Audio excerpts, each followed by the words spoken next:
Fala pessoal, paz seja convosco. É uma gratidão estar aqui mais uma vez e hoje para tratar do tema identidade cristã.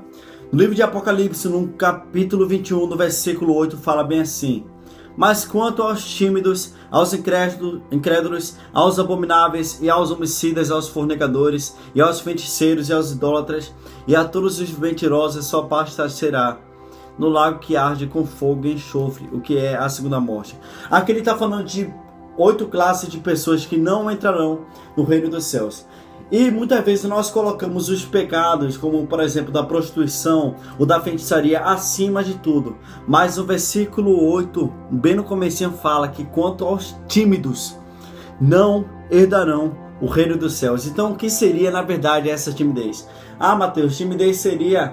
É porque assim, eu tenho meu jeito mais calado e tal. Não. Timidez não tem nada a ver com isso, porque muitas das vezes pessoas que são mais caladas sabem emitir opinião no momento certo. Essa timidez, ou em outras versões fala covardia, seria a pessoas que têm medo de negar a si mesmo e tomar a sua cruz. Prefere ter um status perante a sociedade do que assumir realmente a sua postura como cristão. São pessoas que têm medo de perder o seu status perante os seus amigos. São pessoas que têm medo do que ouvir, do que outras pessoas irão falar a respeito de você assumir realmente uma postura como cristão. No livro de Efésios 6 fala sobre a questão dessa armadura espiritual. Se ele fala sobre armadura, quem vai vestir uma armadura para ficar sentado na sala pegando o ventinho? Não, se nós vestimos uma armadura é porque na verdade nós estamos em guerra. Existe uma guerra diária. Se nós não somos perseguidos, se nós não somos atacados de alguma forma, é porque tem alguma coisa errada. Porque até o próprio Jesus fala: no mundo tereis aflições. Fala sobre essa questão da armadura espiritual que nós devemos estar sempre revestido. Então Jesus ele não nos chama para ficar sentado no sofá. Jesus ele nos chama para ir à guerra. Ah, Mateus, mas ir à guerra contra o quê? A guerra contra o pecado. E nisso é muito interessante que no outro versículo fala que nossa luta não é contra a carne, nem contra o sangue, mas sim contra os principados e potestades desse mundo. Nossa luta, se ele está falando luta, é porque nós somos chamados para a guerra. E nós não devemos ter vergonha de assumirmos a nossa identidade contra o pecado.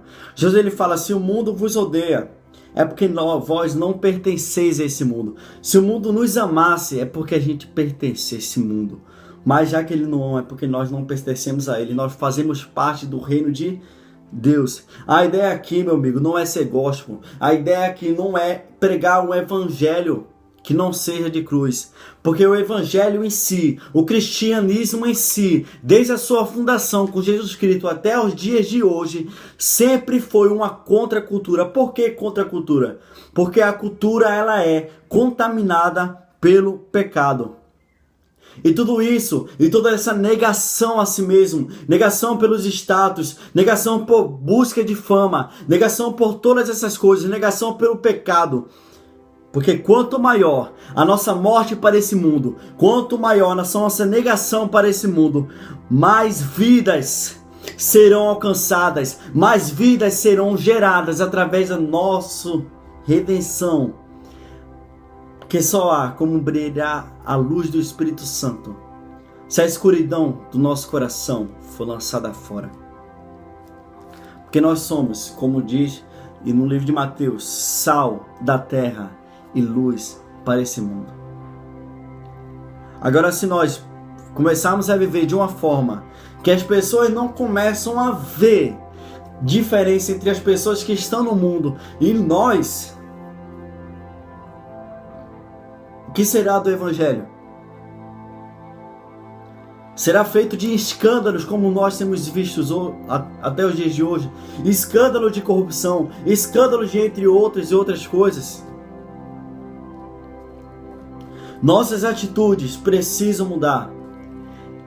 O Evangelho nas cartas fala sobre uma mudança de pensamento, uma mudança na fala, uma mudança até mesmo no olhar.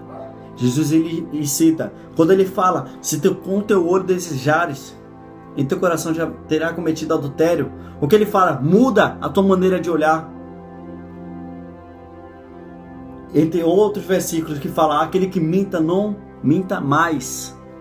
Então é uma mudança da sua maneira até mesmo de vestir, vamos assim dizer. Lógico que não preciso colocar um capão, porque isso não vai gerar santidade, mas sim as nossas atitudes. Nossas atitudes precisam mudar, nossa maneira de falar precisa mudar. O mundo não tem se convertido, porque não tem visto transformação de vida em nós. E se ele não vê transformação de vida em nós, como é que ele vai saber que ele precisa de salvação? O próprio Jesus ele chama, aquele que quer vir após mim, negue-se a si mesmo, toma a sua cruz e siga-me. E para finalizar, que nós possamos a partir de hoje buscar, na verdade, um espírito de ousadia. Onde estão os cristãos? Onde estão aqueles que professam que foram transformados por Cristo? Falem de Jesus, preguem de Jesus a todo um instante, nas suas escolas, nas faculdades, façam uma diferença no seu trabalho, pregue o Evangelho também com as suas atitudes e, se necessário for, use as palavras. Que a timidez não faça parte do nosso vocabulário, que não chegue o grande dia e ele fale, você foi tímido, mas que ele olhe para nós e diga, você me amou até o fim. Você foi ousado. Seja diferente, seja sal, seja luz onde você estiver. E não tenha medo. Porque aquele que beber da minha água não terá mais sede. Isso foi o que Jesus disse para a mulher samaritana. O Senhor Jesus, Ele vai abençoar a tua vida. Mas siga Ele e não olhe mais para trás. Siga o caminho estreito e não a porta longa, que levará muitos para a perdição. Que Deus te abençoe. Amém.